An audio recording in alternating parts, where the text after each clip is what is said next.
आपका हमारे YouTube channel में आपका स्वागत है। देखिए आपका क्वेश्चन कह रहा है कि नीचे दी गई आकृति में x तथा y के मान ज्ञात कीजिए।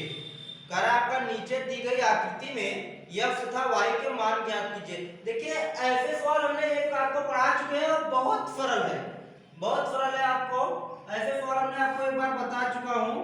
देखिए सबसे पहले आपका यहाँ पे देखिए y दिया है और यहाँ कितना दिया आपका क्वेश्चन में 5 दिया है, कितना दिया आपका 13 दिया है।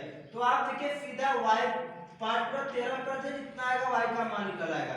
तो देखिए y पर 5 पर 13 करेंगे, 13 बचे कितना आ जाएगा आपका 65 हो जाएगा।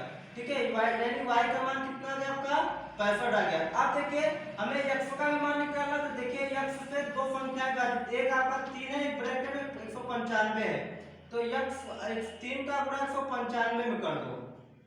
तो देखिए आपका जब गुणा करेंगे 3 5 15 का 5 8 लगाए 3 9 8 27 27 और 1 28 का 8 से लगा दो 3 1 का 3 और 2 5 हो जाएगा आपका। बस आपका x का मान 185 आ गया। बस हो। देखिए आपका अगला क्वेश्चन कर रहा है कि व्याख्या कीजिए कि 7 वृत्ते 13 वृत्ते 11 प्लस 11 और 7 वृत्ते 6 वृत्ते 5 वृत्ते 4 वृत्ते 3 वृत्ते 2 वृत्ते 1 प्लस 3 भाज्य संख्याएं क्यों है। देखिए इसके पहले ऐसे सवाल एक हमने पढ़ा चुका हूं आपको, ठीक है। तो फिर आइए देखते हैं ये भी सवाल, भाज्य संख्या क्यों है।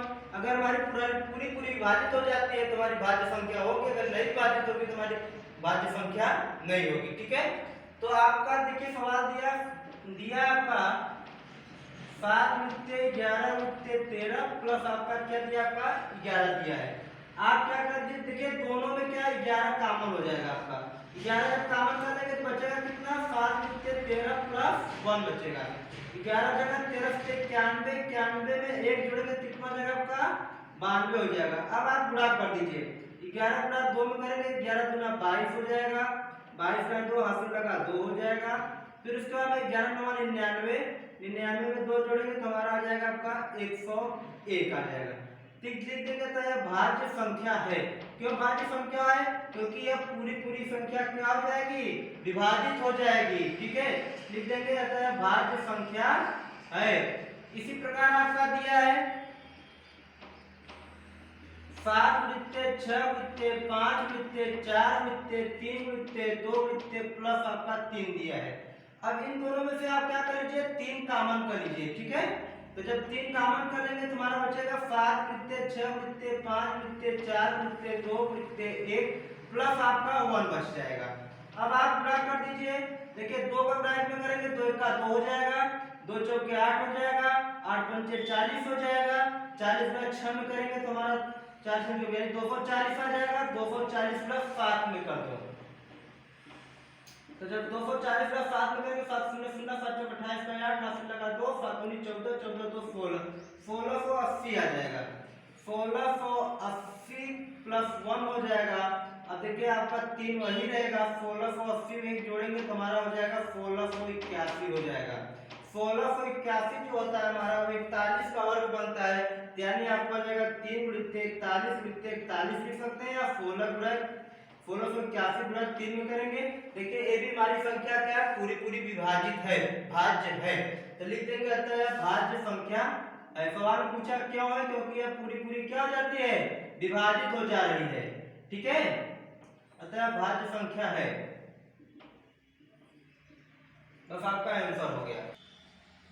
देखिए अगला नेक्स्ट क्वेश्चन कर रहा है, कारण नीचे दी गई आकृति में x, y तथा z के मान ज्ञात कीजिए। अभी आपसे पूछा था x और y का मान ज्ञात करने के लिए, पिछले सवाल हमने आपको बताया भी था। अब इसमें पूछा है x, y और z का भी मान बताइए। ठीक है, 3 मान पूछा है। तो आप सीधा सीधा बहुत सिंपल है, आप ध्यान दीजिएगा कि आपका देखिए पहले z का मान निकाल लेते हैं। देखिए यहाँ कितना दिया है 161 दिया है, इससे कई भाग में बटा हुआ है 2 भागों में बटा, 7 है, उसके बाद एक ब्रैकेट कितना है आपका z है, तो 7 का गुणा क्या कर लेते हैं आपका z में गुणा कर लेंगे, तो 7 पर z में करेंगे तो 7z बराबर आपका हो जाएगा 161। अब देखिए 7 से कट जाएगा 161, देखिए आपका हो जाएगा 7 दूनी 14 हो जाएगा, 7 यानी 7 1 का 7 7 दूनी 14 2 बचा 21 हो गया, 7 3 के 21, यानी आपका आ गया z बराबर कितना आ गया आपका 23 आ गया। अब देखिए आपका यानी z का मान आपको 23 निकला है। अब देखिए यहाँ कितना दिया है, y दिया है, y से कौन सी संख्या जुड़ी है आपका 161 जुड़ा है और 7 जुड़ा है। तो आप लिख लीजिए y बराबर आपका 7 का गुणा 161 में कर दो। देखिए 7 एक का 7, 7 छंग 42 का भी यहाँ से लगा 4, 7 एक का 7, 4 11, 1127 आ गया। अब हमें किसका मान ज्ञात करना है, अब हमें ज्ञात करना है x का मान ज्ञात करना है। तो x के लिए देखिए दो संख्या जुड़े, 2 जुड़ा है 33 81 जुड़ा है। तो 2 का गुणा 33 81 में कर दो तो आपका आ जाएगा 2 1 का 2, 2 8 16 का 6 से लगाए, 2 3 6 1 7, 2 3 6, बस आपका x y z का मान आ गया। ठीक है, बहुत सिंपल है, आप बहुत आसानी तरीके से कर लेंगे, कोई दिक्कत नहीं है। ठीक है, ध्यान समझ लीजिएगा, क्योंकि देखिए पहले आप ध्यान दीजिए कि कौन संख्या किससे जुटा है। जैसे देखिए 161 है तो 161 में कौन सी संख्या जुटी है, 7 जुटा है, z जुटा है। तो आप ध्यान दीजिएगा 7 गुणा z में ही होगा आपका।